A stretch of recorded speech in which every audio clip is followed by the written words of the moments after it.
जय हिंद दोस्तों। जब राजस्थान में कन्हैयालाल जी की गला काट के हत्या हुई, उसके बाद कपिल मिश्रा जी आगे निकल के आए। उन्होंने कन्हैयालाल जी के परिवार के लिए 1 करोड़ 70 लाख रुपए की धनराशि इकट्ठा की और उनको मदद स्वरूप भेंट किया।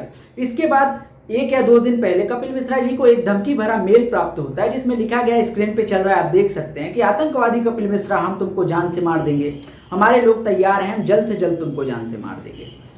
अब आप ये समझिए कि अगर आप हिंदुत्व के लिए बोल रहे हैं, आप कुछ पोस्ट कर रहे हैं, आप फिर आप किसी हिंदू की सहायता कर रहे हैं, तो जिहादियों की मानसिकता इतनी ज्यादा बढ़ चुकी है कि वो आपको जान से मारने से पहले बिल्कुल भी नहीं सोचेंगे। कपिल मिश्रा जैसे बड़े वरिष्ठ नेता, जो बीजेपी के एक स्टार नेता हैं, उनको जब इस तरीके के धमकी भरे मेल आ सकते हैं, तो आम इंसान की क्या हालत है इस देश में, आप समझ सकते हैं।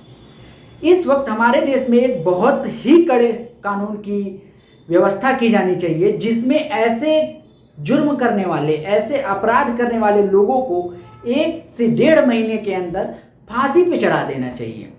और मैं तो कहता हूं बीच चौराहे पे लाके उनको क्रेन में लटकाना चाहिए, ताकि ऐसे लोगों के मन में डर बैठे, कानून का डर बैठे, ताकि ऐसे लोग ऐसी हरकत करने से पहले 100 बार सोचें। आप खुद सोचिए कि इस्लाम के नाम पे कन्हैयालाल जी की हत्या कर दी गई, उनका सर तन से जुदा कर दिया गया सिर्फ इस वजह से कि उन्होंने नुपुर शर्मा के सपोर्ट में कुछ पोस्ट कर दिया था।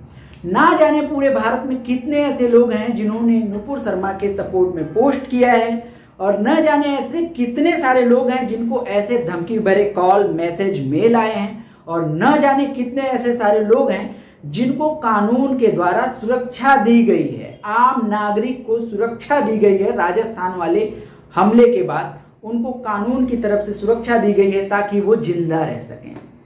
हमारे देश में अभिव्यक्ति की आज़ादी है, और हमारे देश के लोगों को अभिव्यक्ति की आज़ादी की इतनी बड़ी कीमत चुकानी पड़ रही है कि मेजॉरिटी में होने के बाद भी हिंदुओं को सुरक्षा दी जा रही है सिर्फ जिहादियों के द्वारा।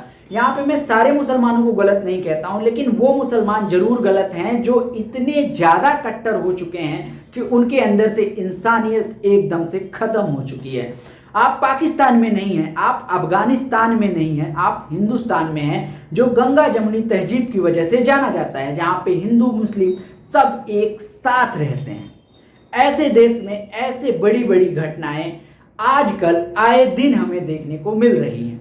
और उससे भी बड़ी बात यह है कि हमारे देश की गवर्नमेंट इन सब मामलों को गंभीरता से ले ही नहीं रही है, और आए दिन इसी का परिणाम है कि लोग अपनी जान से हाथ धो रहे हैं।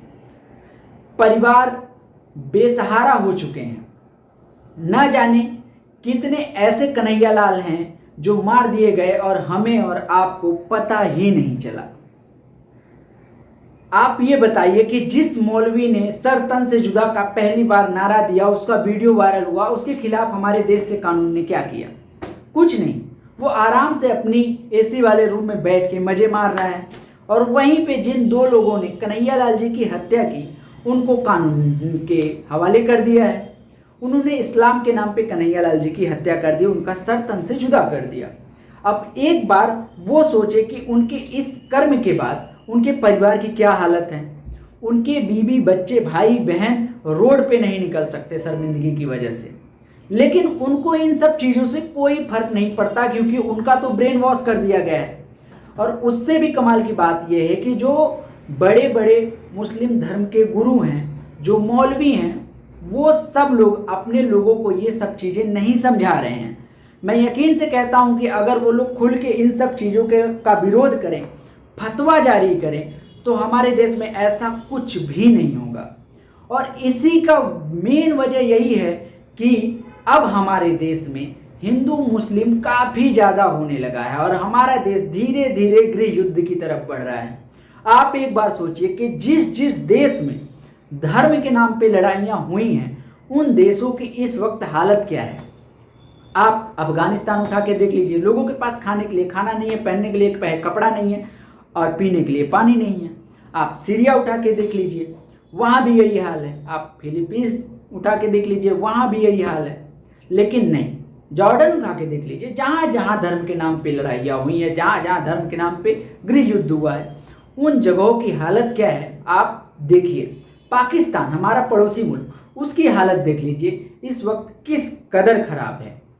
लेकिन नहीं, हमें इन सब चीज़ों से कुछ फर्क नहीं पड़ता है। हमें तो हमारे धर्म के नाम पे लोगों का गला काटना है, सर तन से जुदा करना है, ये वो सब कुछ करना है। हमें हमारे परिवार के बारे में नहीं सोचना है। हमें हमारे बच्चे, हमारे भाई, हमारी बहन, हमारी माता, हमारे पिता, किसी के बारे में नहीं सोचना है। भाई क्या करोगे आप सोचिए कि किसी का गला काट के आप अपने अल्लाह को, अपने भगवान को खुश नहीं कर सकते। आप वहां जाके क्या करेंगे कि हमने आपके नाम पे एक इंसान का गला काट दिया, और वो खुश होकर बोलेंगे वाह क्या नेक काम किया है तुमने। जहां पे हर धर्म लोगों की सेवा करना सिखाता है, लोगों की रक्षा करना सिखाता है, इंसानियत सिखाता है, ऐसे में आप लोगों की हत्या करके अपने आप को कट्टर धर्मवाद बताते हैं, तो आपसे बड़ा जाहिल इस दुनिया में कोई नहीं हो सकता। कपिल मिश्रा को आए मेल के बाद पूरी सोशल मीडिया पे हड़कंप सा मच चुका है, और लोगों के अंदर कहीं न कहीं डर बैठने लगा है। जब कपिल मिश्रा जैसे बड़े नेता के ऊपर ऐसे धमकी भरे हमलों के मेल, मैसेजेस, कॉल्स आ सकते हैं, तो आम लोगों का क्या होगा। आपका इन सब पूरे मामलों में क्या विचार है, क्या राय है, नीचे कमेंट बॉक्स में हमें बताइएगा। और आने वाले समय में हमारा देश किस दिशा में जा रहा है वो भी कमेंट बॉक्स में हमें जरूर बताइएगा। चैनल पे नए हैं तो प्लीज़ चैनल को सब्सक्राइब कीजिएगा, बेल आइकन को दबाना बिल्कुल मत भूलिएगा। मिलते हैं आपसे अगली वीडियो में, तब तक के लिए जय।